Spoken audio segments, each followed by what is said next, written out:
لیکن وہ قانونی حق جو ہے لوگوں کا وہ فراہم کر رہے ہیں۔ میں آگے چلنا چاہتا ہوں کہ میں نے یہ جو نصف سینچری مکمل کی ہے دہشت گردی کے مقدمات کی، جعلی مقدمات کی میرے اوپر، تو 20 دسمبر کو میں نے لاہور ہائی کورٹ میں ایک رٹ فائل کی تھی کہ آئی جی پنجاب میرے وکلاء کو یہ بتائیں کہ میرے پہ کتنی ایف آئی آرز ہیں۔ تو وہاں پر انہوں نے جھوٹ بولا اور کہا کہ ان پر صرف 23 ایف آئی آرز ہیں۔ لیکن جب میرے وکلاء کی ٹیم 1 مہینہ پورا مسلسل پنجاب کے ہر ضلع میں جا کے خود ایف آئی آرز تلاش کرتی رہی، بہت ساری ایف آئی آرز ایسی تھیں جو ان کے کمپیوٹر سسٹم میں بلاکڈ بھی تھیں، اپنے ہم نے تعلقات استعمال کر کے وہ ایف آئی آرز نکلوائیں، تو پورا 1 مہینے کا وقت لگا اور 51 ایف آئی آرز جو ہے وہ نکلی۔ اور اس سے پہلے آئی جی صاحب نے 23 ایف آئی آرز کا صرف لاہور ہائی کورٹ کو ڈیٹا فراہم کیا تھا، جس غلط بیانی کے اوپر اب میرے وکلاء کی ٹیم کنٹیمپٹ آف کورٹ آئی جی پنجاب کے اوپر فائل کرے گی۔ آپ کو یہ بھی سوچنا چاہیے تھا آئی جی صاحب کہ یہ جو آپ تمغہ لینے گئے تھے، یہ تمغہ آپ کو آپ کی کارکردگی پر نہیں ملا، یہ آپ کو قانون، اخلاقیات،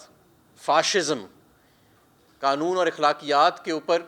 مکمل طور کے اوپر پردہ ڈالنے پہ اور فاشزم کو پنجاب میں پروموٹ کرنے پر ملا ہے۔ لیکن یہ سلسلہ اب زیادہ دیر نہیں چلے گا۔ میں آپ کو یہ بھی بتانا چاہتا ہوں کہ پچھلے 10 ماہ میں جب قسم کی میرے بارے میں خبریں آ رہی تھیں کہ پتہ نہیں ہے کہ اٹلی بیٹھا ہے، کوئی کہتا تھا لنڈن بیٹھا ہے، کوئی کہیں پہ مجھے پہنچا دیتا تھا، تو میرے اوپر کیا گزر رہی تھی۔ اس دوران میرے کاروبار کو سیل کیا گیا،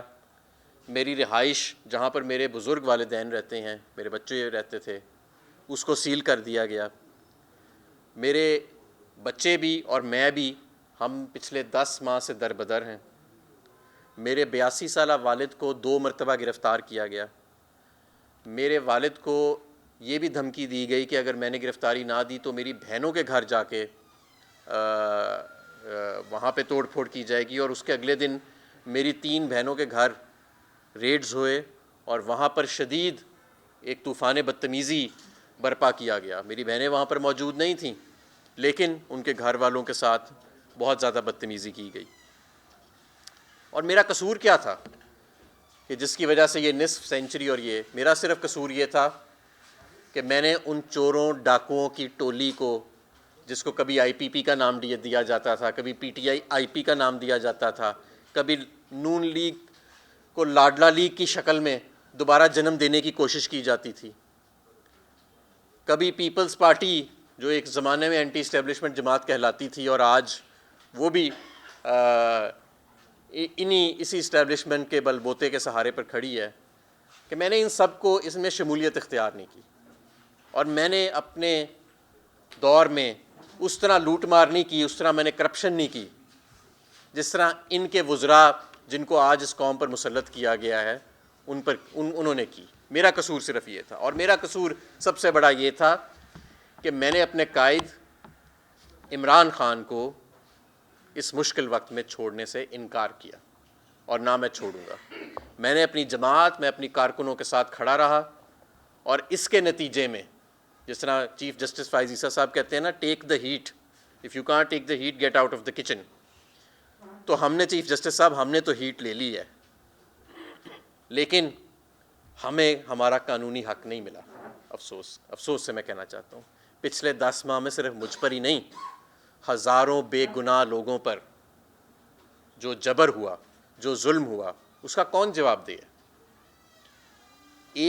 کسی ایک شخص پر بھی، کسی ایک بے گناہ شخص پر بھی اگر ریاست جبر کرتی ہے یا کوئی ایک دوسرے پر ظلم کرتا ہے تو اس کا حساب عدلیہ نے تو دینا ہے۔ اس کا مطلب ہے کہ عدلیہ سے کہیں نہ کہیں پہ کوتاہی ہوئی ہے، اور سب سے پہلے ظاہر ہے کہ چیف جسٹس آف پاکستان کو اس کا جواب دینا ہوگا۔ اس لیے میں چیف جسٹس آف پاکستان سے اور خاص طور پر لاہور ہائی کورٹ کے ججز سے یہ التجا کرتا ہوں کہ کسی پریشر میں آ کے، کسی خوف میں آ کے اپنے اوپر سے پریشر اٹھا کر بے گناہوں لوگوں پر نہ ڈالیں۔ اگر آپ اپنا کام نہیں کر سکتے تو آپ استعفیٰ دے دیں، کسی دوسرے باہمت جج کو یہ موقع دیں کہ وہ سامنے آئے اور انصاف کو یقینی بنائے۔ یہ تو نہیں ہو سکتا کہ آپ انصاف کی کرسی پر بیٹھے رہیں اور لوگوں پر جعلی پرچے بھی ہو رہے ہیں، لوگوں کے گھر بار بھی توڑے جا رہے ہیں، لوگوں کو ہراساں بھی کیا جا رہا ہے، لوگوں کو اغوا بھی کیا جا رہا ہے، لوگوں پر تشدد بھی کیا جا رہا ہے، جمہوریت کا جنازہ نکالا جا رہا ہے، انسانی اور شخصی حقوق کا جنازہ نکالا جا رہا ہے، 2/3 اکثریت سے عوام مینڈیٹ دیتی ہے، اس کو پوری دنیا کے سامنے پورے ملک کا مذاق بنا کے چرایا جا رہا ہے